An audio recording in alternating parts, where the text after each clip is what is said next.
The family went back to work, and I went back to school, same as I did after every summer holiday. Back to normal, everyone said cheerily. From the passenger seat of Pa's open-topped Aston Martin everything certainly looked the same.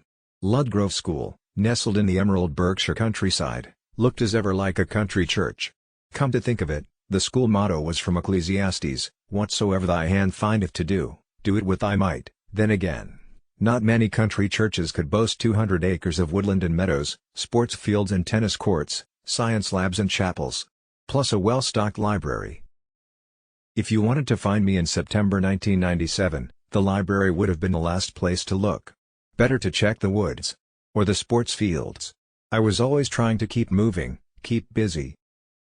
I was also, most often, alone.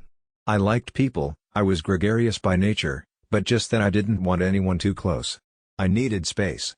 That was a tall order, however, at Ludgrove, where more than 100 boys lived in proximity.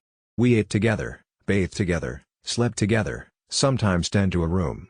Everyone knew everyone's business, down to who was circumcised and who wasn't. We called it Roundheads versus Cavaliers. And yet I don't believe one boy so much as mentioned my mother when that new term began. Out of respect? More likely fear. I certainly said nothing to anyone. Days after my return I had a birthday.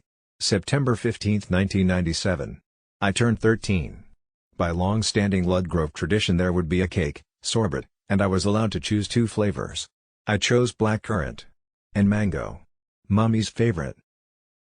Birthdays were always a huge deal at Ludgrove, because every boy, and most teachers, had a ravenous sweet tooth.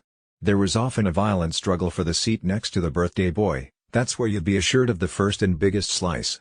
I don't remember who managed to win a seat beside me. Make a wish, Harry. You want a wish? All right, I wish my mother was, then, out of nowhere, and Sarah? Holding a box. Open it, Harry. I tore at the wrapping paper, the ribbon. I peered inside. What? Mommy bought it for you. Shortly before. You mean in Paris? Yes. Paris. It was an Xbox. I was pleased. I loved video games. That's the story, anyway. It's appeared in many accounts of my life, as gospel, and I have no idea if it's true. Pa said Mummy hurt her head, but perhaps I was the one with brain damage? As a defense mechanism, most likely, my memory was no longer recording things quiet as it once did.